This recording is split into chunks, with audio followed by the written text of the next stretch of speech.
Tidak ada satupun orang di dunia ini yang bisa menghinakan kita tanpa persetujuan kita.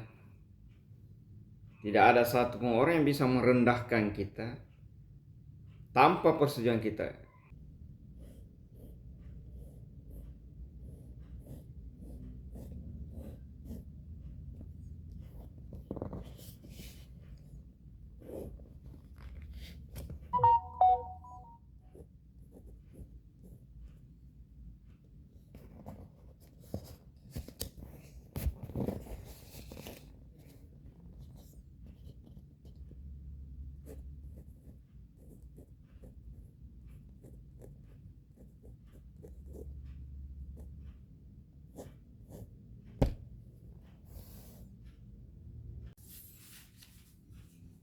Assalamualaikum warahmatullahi wabarakatuh. Alhamdulillahirrabbilalamin. Allahumma salli ala Sayyidina Muhammad wa ala ali Sayyidina Muhammad. Pemirsa, kita bertemu kembali di channel yang mantap ini. Ya, di beberapa waktu lalu di channel yang sama ini kita sudah membicarakan bagaimana mengelola hinaan menjadi sebuah motivasi. Nah, tentu pada kesempatan ini mungkin kita akan lanjutkan sedikit kenapa hinaan itu harus jadi motivasi. Kalian tadinya mengelola ini, kenapa hinaan itu harus kita jadikan motivasi. Ya, kita kembali ke suatu cerita. Kalau kita dengar beberapa pakar yang pernah melakukan suatu kegiatan, bahkan kita ingat tentu Einstein walau waktu melakukan percobaan ini mungkin ribuan kali melakukan percobaan sehingga baru menemukan teori-teorinya, dicaci maki dan lain sebagainya. Bahkan dia mencoba mengerami telur dengan pantatnya sendiri waktu itu, tapi tidak berhasil. Thomas Alva Edison juga melakukannya itu. Nah, bahkan dai-dai kita dulunya dianggap disepelekan. Bahkan Profesor Dr. Ustadz Abdul Somad juga pernah sekilas cerita. Waktu pertama kali dia mau ceramah, datang di suatu tempat, dianggap anak masih hijau, tidak bisa memberikan ceramah dengan baik. Itu hinaan, mungkin semacam pengecilan akan kemampuan seseorang. Tetapi ternyata mereka-mereka ini, beliau-beliau ini menjadikan hinaan tersebut justru dijadikan sebagai kekuatan, motivasi untuk menunjukkan diri bahwa apa yang mereka bicarakan itu tidak seperti yang mereka ketahui. Nah, itulah yang awal channel ini sudah dijelaskan bahwa ketika orang menghina kita, tidak semua harus diterima, tidak semua harus dibuang, tetapi ada diambil sebagai bahan pelajaran, sebagai dorongan, motivasi untuk menunjukkan, kemudian memberikan yang terbaik terhadap apa yang punya kita miliki. Nah, sekali lagi bahwa hinaan berarti merupakan salah satu sumber motivasi yang bisa kita gali adalah hinaan itu sendiri. Jadi hinaan itu dan merupakan salah satu sumber motivasi yang bisa kita gali dari orang lain. Siapa sih yang tidak pernah dihina orang? Rasulullah sendiri, nabi-nabi itu kenyang akan yang namanya hinaan. Apalagi kita yang manusia biasa yang masih banyak kekurangan. Hampir bisa dipastikan semua orang pernah mendapatkan yang namanya hinaan. Entah itu secara lisan, tulisan, atau mungkin perlakuan. Orang banyak mengatakan juga sekarang semacam bullying. Jadi namun demikian, meskipun hina itu bukan sesuatu yang kita inginkan, memang bukan kita inginkan, bahkan kita tidak harapkan, tapi pada kenyataannya sama dengan masalah. Kita selalu menghindari masalah, tapi masalah itu tetap akan datang. Ya, namun meskipun hinaan itu rasanya memang tidak enak di hati, ia bisa kita gunakan sebagai sumber motivasi demi kemajuan dan kebaikan kita. Jadi sekali lagi, hinaan bisa menjadi sumber motivasi kita.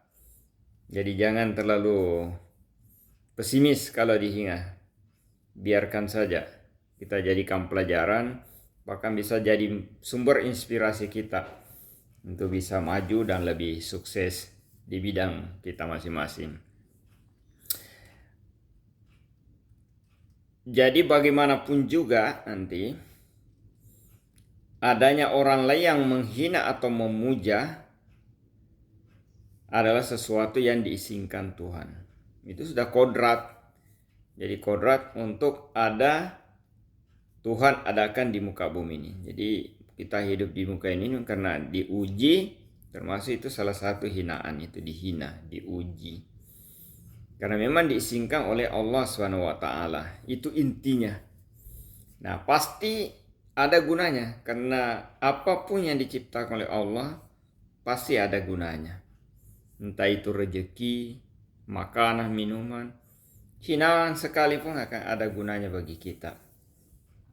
Hanya saja, keputusan menentukan untuk apa hinaan itu akan kita gunakan, ya kembali kepada kita memang. Kalau kita tadi berpikiran negatif, maka kita hancur oleh hinaan tersebut. Tapi kalau kita senantiasa berpikiran positif, insya Allah hinaan itu akan jadi motivasi untuk menguatkan kita, bahkan memberi kita kesuksesan untuk itu. Apakah hinaan itu akan kita gunakan? Kembali lagi ya terserah kita. Terserah masing-masing di diri masing-masing pribadi. Hinaan bisa kita gunakan sebagai sumber motivasi atau mungkin jadi sumber demotivasi bagi kita. Tergantung pilihan kita masing-masing. Kita mau berada di mana? Kita mau kuat, lemah, atau ya orang yang terburuk, terendah. Nah, dalam Al-Quran sendiri sebenarnya sudah mengajarkan agar kita berlatih mendengarkan omongan orang. Lalu kita ikuti yang baik-baik saja. Dalam bentuk hinaan atau apa saja, siapa tahu kita menjadi lebih baik gara-gara perkataan atau hinaan itu. Ada dalam Al-Quran, dalam surah Az-Zumar ayat 18 itu. Ini dalam surah Az-Zumar. Alladzina yastami'unal qawla fayattabi'unal hasanah ulaika alladzina hadahumullah wa ulaika humul ulul albab. Ya. Jadi dalam surah As-Zumar ayat 18 ini dijelaskan artinya kurang lebih yang mendengar perkataan lalu mengikuti apa yang paling baik di antaranya, mereka itulah orang yang diberi petunjuk dan mereka itulah orang-orang yang berakal. Itu Quran surat As-Zumar ayat 18. Jadi kita diperintahkan untuk mendengar dari orang lain, tapi semaksimal mungkin mendengar yang baik-baik saja. Itu dijadikan sebagai bahan motivasi. Walaupun mereka bersifat menghina, merendahkan, tapi ternyata kalau kita evaluasi, kita nilai itu bagus. Bagus untuk kita, karena memang itu merupakan sumber kelemahan kita mungkin. Sumber kelemahan kita. Nah, contoh, bahwa kita tidak mampu berlari 10 kilo. Padahal kita membutuhkan lari 10 kilo itu. Nah, bagaimana caranya? Kita jadikan itu motivasi untuk berlatih, berusaha hari demi hari untuk mencapai supaya bisa mampu berlari 10 kilo. Kita tidak mampu membawa mobil. Sehingga ya kerja kita cuma jalan kaki, tidak efektif mungkin dari sisi perjalanan jauh. Itu jadikan motivasi untuk belajar naik mobil. Itu sederhana. Kita tidak tahu belajar komputer, tidak tahu menggunakan komputer. Ya, kita jadikan motivasi untuk belajar komputer, IT, transformasi teknologi, digital dan lain sebagainya. Itu kita jadikan motivasi, dan itu hal-hal baik yang kita harus perbaiki. Nah, bagaimana mencapai itu? Ya gunakan akal tadi. Sebagaimana Al-Quran tadi mengatakan, itulah orang-orang yang berakal. Menggunakan hal-hal seperti itu jadikan sebagai bahan introspeksi diri, kemudian meningkatkan kapasitas kita, sehingga itu jadikan motivasi tadi itu. Ada seorang ahli juga yang bernama Ken Keyes. Ini penulis buku, saya ambil dari bukunya Iman Jazuli ini. Pernah menulis sebuah sajak, kira-kira isinya begini. Semua yang ada dan yang terjadi adalah anugerah. Betul itu. Yang bisa kita gunakan untuk lebih maju dan membuat hidup kita lebih nikmat serta lebih hidup. Di awal tadi saya sampaikan bahwa semua apa yang kita dapatkan itu merupakan pemberian Allah, ciptaan Allah, dan tidak ada yang sia-sia. Apakah itu buruk di mata kita, buruk di mata orang lain, tapi bagi Allah tidak ada yang sia-sia. Kitalah yang harus menjadikan sesuatu itu menjadi berguna bagi kita, bermanfaat bagi kita. Semuanya bermanfaat. Nah, sekarang bagaimana menjadikan, apa alasannya sehingga hinaan itu tadi bisa menjadi motivasi? Yaitu tadi, bahwa tidak semua hinaan orang itu jelek, tetap harus merupakan ada sisi positifnya. Nah, pemirsa, setidaknya ada 3 alasannya kenapa kita jadikan hinaan itu menjadi sebuah motivasi. Yang pertama, bahwa tidak semua hal yang ada kita temui di dunia ini bisa kita kontrol. Tidak semua bisa dikontrol, artinya tidak semua bisa dikontrol. Tidak ada satu manusia pun di dunia ini yang bisa mengontrol omongan orang lain. Tidak ada. Sehebat apapun kita tidak bisa mampu mengontrol semua omongan orang lain. Tertulis, lisan, pikiran, mulai dari pikirannya, omongannya, kita tidak bisa menahan omongan orang lepas begitu saja. Mereka bisa ngomong apa saja tentang kita, dengan alasan apa saja. Paradigma mereka, perspektif mereka, sudut pandang mereka, bisa ngomong apa saja, kapan saja mereka. Apalagi kalau memang sudah ada niat yang lain terhadap kita. Mereka bisa menghina dengan alasan tidak suka, tidak sama dengan visi kita, tidak sepaham dengan kita, atau mungkin tidak mendapatkan sesuatu yang diinginkan dari kita. Dan banyak hal yang menjadi alasan itu. Dan mereka yang lebih tahu alasannya. Ada yang jujur mengatakan langsung, ini begini dia. Ada yang cuma mungkin kiasan menghina kita, tapi sebenarnya ada di balik itu, dan kita juga tidak tahu apa yang mereka inginkan dari situ. Apa alasan mereka? Mereka yang tahu persis. Makanya kita tidak bisa mengontrol. Mereka punya kebebasan untuk beropini tentang kita, seperti kita juga punya kebebasan untuk beropini terhadap mereka. Mereka juga tidak bisa mengontrol kita. Jadi itulah, maka kitalah yang harus mengontrol. Ketika orang lain bebas berbicara dengan kita tidak bisa, ya kita kontrol diri kita kembalikan ke diri kita. Kita jadikan hal yang bermakna sekali lagi. Nah, yang terpenting adalah kontrol diri ini. Itu merupakan syarat untuk bisa menggunakan dan mengolah hinaan tersebut menjadi hal yang positif.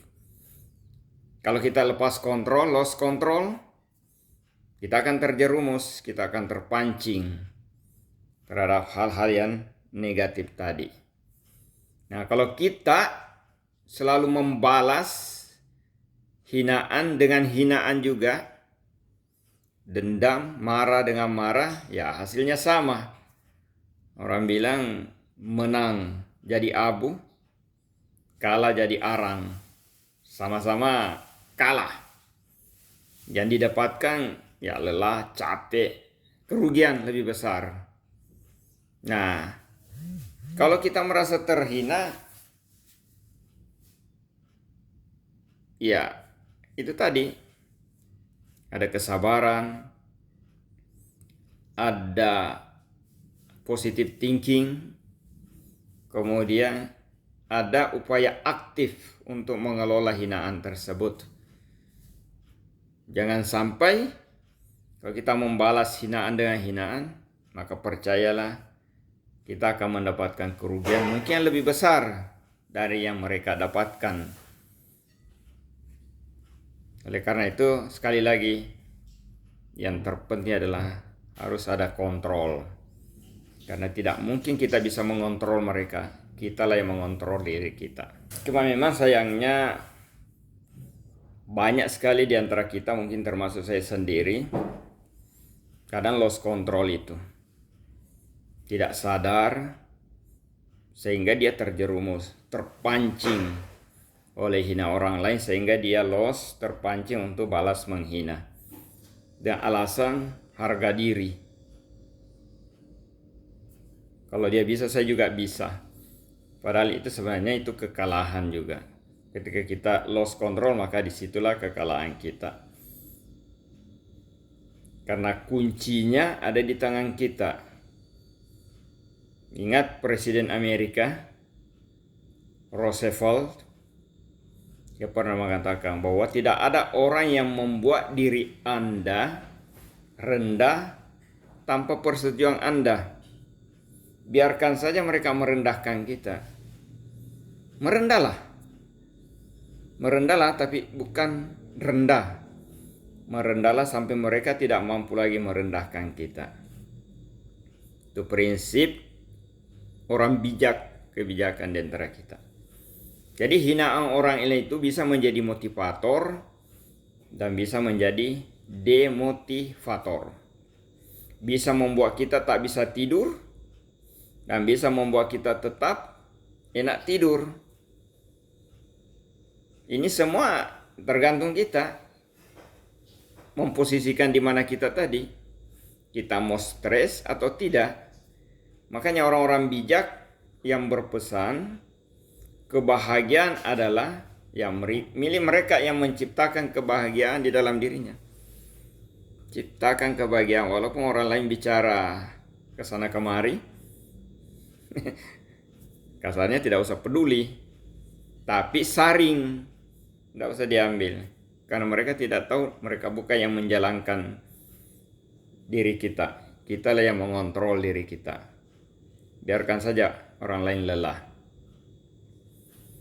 Nah, itu yang ada dan perlu kita sikapi adalah kontrol diri sekali lagi. Kebahagiaan dan kesenangan itu ya memang bersumber dari luar. Itu bisa menjadi faktor-faktor yang berpengaruh dan bisa gampang merubah diri kita kalau kita tidak bisa kembali mengontrol diri kita. Itu yang pertama. Kemudian yang kedua itu adalah kebebasan memilih posisi kita.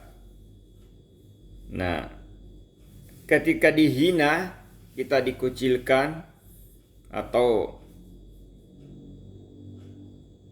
gampangnya kita diperlakukan yang menurut kita menyakitkan itu, sebetulnya pilihan hidup yang tersedia di dalam kita adalah apakah kita memilih menjadi korban, the victims, Atau kita menolak menjadi korban. Kembali lagi posisi kita tadi. Anda menjadi korban atau memilih tidak jadi korban. Kalau Anda menelan mentah-mentah, memasukkan di pikiran, memasukkan di hati, Anda akan korban. Tapi kalau kita enjoy saja, santai saja menerima, dan dijadikan itu sebagai bahan telaan, justru kita akan enjoy, kita akan justru bahagia di situ. Jadi itu, memilih menjadi korban akan membuat kita rugi dua kali tentunya. Sudah jatuh, ditimpa tangga lagi. Jadi sudah dihina, stres lagi kita. Tetapi menolak menjadi korban hanya membuat kita ingin rugi sekali saja. Paling cuma dihina tadi. Tapi itu tidak, itu hanya rugi di mata orang. Padahal sebenarnya tidak juga. Jadi kebebasan memilih ini terjadi antara kita dengan kita sendiri. Antara Anda dengan Anda sendiri. Bukan antara kita dengan orang yang menghina kita. Mengapa kita tidak menjadi orang yang bijaksana? Kita lah yang mengatur kita, bukan orang lain yang mengatur kita. Jadi sekali lagi, jangan sampai kita menjadi korban. Jadi ketika kita mendapatkan perlakuan menyakitkan dari orang lain, Anda mau putar bagaimanapun juga, mau pakai teori apapun juga, bentuknya tetap ya perlakuan menyakitkan itu yang kita terima. Tetapi bukan perlakuan itu yang menentukan posisi kita selanjutnya. Bukan. Posisi kita selanjutnya akan ditentukan oleh pihak kita sendiri. Persis kata Presiden Roosevelt tadi. Sebetulnya tidak ada manusia di dunia ini yang bisa membuat kita turun derajat atau terhina tanpa persetujuan kita. Yang bisa menurunkan derajat kita, menghinakan kita adalah hanya Allah SWT, bukan sesama manusia. Kita akan menjadi korban hinaan atau perlakuan negatif orang lain apabila kita tetap suka menjadi korban. Ingat, apabila suka menjadi korban, artinya berarti mau pasrah. Karena memang sebetulnya yang menentukan posisi korban atau tidak menjadi korban itu ya kembali lagi kepada kita. Maka sudah paslah jika kita perlu melatih dalam diri menggunakan hinaan atau perlakuan tadi itu, perlakuan negatif orang lain, sebagai pendorong kita ke arah positif atau kemajuan atau kesuksesan kita. Kita jadikan itu jadi batu loncatan. Dan memang itu perlu latihan. Perlu. Nah, dengan latihan maka akan menghindarkan kita dari posisi hidup sebagai korban. The victims, korban. Dan sampai menjadi korban perlakuan orang lain tentu berbeda dengan berkorban demi orang lain. Sekali lagi, menjadi korban orang lain berbeda dengan berkorban untuk orang lain. Berkorban untuk orang lain adalah perbuatan mulia. Ya, menjadi korban adalah kelemahan dan demotivator. Sementara berkorban adalah sebuah kemuliaan, kekuatan, dan itu adalah motivator untuk selalu menjadi bermanfaat bagi orang lain. Nah, itu yang kedua. Selanjutnya yang ketiga, kebebasan. Ada harus kebebasan memilih apa yang berguna terhadap hinaan tersebut. Jadi semua yang diizinkan Tuhan untuk ada di muka bumi ini sekali lagi mengandung kegunaan. Kegunaan di sini tentu sifatnya netral. Bisa negatif dan bisa positif. Tergantung apa yang kita pilih. Termasuk dalam hal ini adalah hinaan orang lain. Pasti ada gunanya. Nah, kalau ada pertanyaan, kok ada hal negatif yang berguna, ada hal positif yang berguna? Ada. Contoh kecil, lalat. Lalat itu binatang yang jorok, busuk, tapi dia ada guna. Ketika lalat muncul, itu menunjukkan bahwa tempat itu mungkin tidak higienis, mungkin tidak bersih, sehingga didatangi oleh lalat. Itu gunanya, menjadikan kita untuk siap untuk membersihkan tempat tersebut. Nah, bahwa ada hinaan yang kita gunakan sebagai demotivator, ataupun itu motivator sebaliknya, ya ini kembali lagi kepada kita. Kita yang memilih kegunaan itu. Kita gunakan dia sebagai motivator bisa, atau kita jadikan dia demotivator kita. Bisa juga, sekali lagi tergantung kita. Jadi sudah sakit hati gara-gara dihina, masih kita tambah lagi dengan pilihan kita untuk memperparah rasa sakit hati itu. Menjadi demotivator tadi. Keluar dari kandang singa, masuk ke mulut buaya. Sudah jatuh, ditimpa tangga lagi. Sudah dihina, kita jadikan lagi alat untuk melemahkan kita. Menjadikan ini. Nah, dengan demikian, praktik-praktik begitu, maka yang membuat kita merasa sakit bukan karena hinaan itu, sekali lagi. Berarti melainkan juga kegunaan yang kita pilih. Kita pilih sebagai apa itu tadi hinaan itu. Nah, bila kita perhatikan ternyata hinaan telah dijadikan oleh sebagian kecil orang di dunia ini sebagai dorongan untuk membuktikan pembuktian diri. Sama tadi Ustadz Uje Almahrum, Profesor Abdul Somad, kemudian Thomas Alva Edison, dan lain-lain. Sebagian kecil orang-orang sukses itu menjadikan hinaan tadi sebagai motivator untuk menjadi sukses. Ada pernah seseorang pengusaha muda diwawancarai untuk mengembangkan usahanya, motivasinya. Ya, dia mengatakan karena awalnya dia dihina, dia terlunta-lunta, kemudian dia kerja keras, dia menjadikan semua orang hinaan orang itu dijadikan motivasi untuk berkembang. Jadi dia tidak jadi sakit hati karena dihina, tapi dia menjadikan semangat bahwa dia akan membuktikan.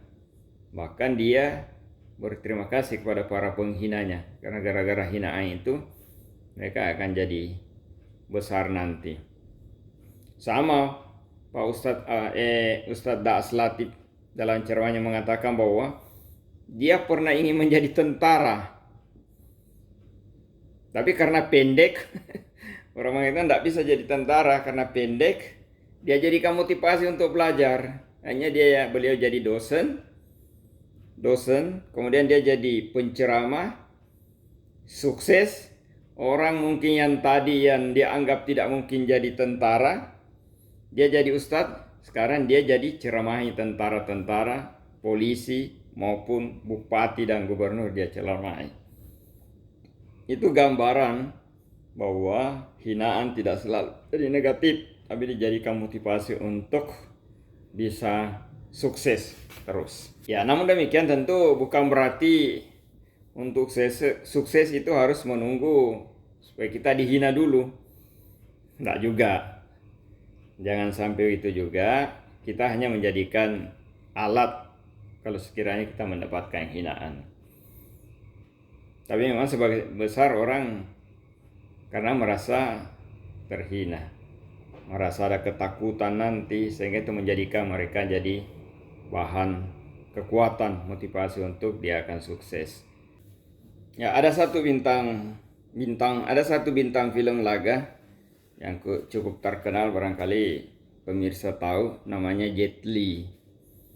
Jet Li itu dia punya teori dalam kehidupannya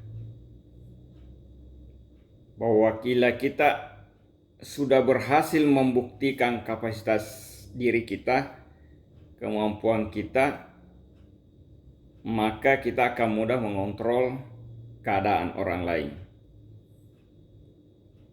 Jadi kita harus membuktikan diri kita, tapi tidak harus mengkampanyekan kepada kesana kemari, mempromosikan kesana kemari, tapi buktikan sendiri. Karena dengan sendirinya orang lain akan memberikan pengakuan tersebut. Nah, bagaimana caranya? Menurut Jet Li, ada 3 cara yang harus diikuti untuk teorinya tersebut. Yang pertama, bukalah pintu. Buka pintu, kemudian buat orang lain tahu. Dan ketiga, buktikan siapa dirimu. Membuka pintu itu berarti ya bekerja, perlihatkan kapasitas Anda, siapa diri Anda, dan beritahu bahwa mungkin kita mampu begini. Kemudian buatlah yang kedua, buatlah orang lain tahu. Artinya implementasikan, perlihatkan bahwa ternyata kita lebih mampu dari mereka, lebih kuat dari mereka, dan lebih bisa dari mereka apa yang bisa mereka kerjakan. Dan tentu yang ketiga, pembuktian terakhir. Pembuktian terakhir ini mereka yang akan mengetahui kita. Apa yang bisa mereka kerjakan, kita bisa buktikan bahwa kita mampu mengerjakannya. Nah, jika sudah berhasil demikian, membuktikan siapa diri kita, kapasitas kita sampai di sana, di mana dibanding mereka, maka mereka tidak akan mampu lagi mengontrol kita. Kitalah yang akan mengontrol mereka. Itulah kesimpulannya Jet Li. Ya, sehingga bintang-bintang film yang sudah terkenal, mereka mengontrol sutradara. Kalau dia tidak mau. Bahkan kalau misalnya dia belum mau acting, film ditunda. Sehingga tidak jarang ada film yang bertahun-tahun baru selesai. Karena tergantung kapasitas dan keadaan aktornya. Begitu juga pemain-pemain bola. Ronaldo, Romario, di zaman-zaman jayanya mereka yang mengontrol klub. Mereka bisa memberikan advice, memberikan saran, dan memasukkan saran bahwa teknik ini yang digunakan. Dan biasanya pelatih akan sangat memperhatikan. Jual beli pemain pun kadang-kadang mereka diminta pendapatnya. Itu namanya mengontrol, mereka yang mengontrol orang lain karena mereka sudah memperlihatkan kapasitas dirinya menjadikan hinaan tersebut. Cristiano Ronaldo pun waktu awal mudanya diceritakan ya dia dihina karena dari keluarga miskin. Tapi dia mampu memperlihatkan kapasitas dirinya. Nah, kisah yang dialami Ronaldo, Romario mungkin, kemudian Jet Li tadi, Jack Ma, Ustadz Abdul Somad, Jeffrey Al-Buhari Al-Mahrum, Ustadz Das Latif, itu ketika memasuki kancah persaingan betul-betul memperlihatkan diri dengan kapasitasnya dan tidak pernah surut karena hinaan itu tersebut. Mereka terus memperlihatkan sampai orang lain mengakui dan tidak bisa lagi mengontrol dirinya. Itu yang terpenting pemirsa, kenapa hinaan harus dijadikan motivasi, bukan jadikan motivator. Karena ketika hinaan dijadikan demotivator, yang akan lebih memperburuk kita, maka sampai kapanpun kita tidak akan pernah bangkit. Sampai kapanpun kita terus merasa terhina. Sampai kapanpun kita merasa sangat rendah. Demikian pemirsa, kita semangat dan terus menunjukkan kapasitas diri tanpa harus membanggakan diri. Demikian, semangat. Assalamualaikum warahmatullahi wabarakatuh.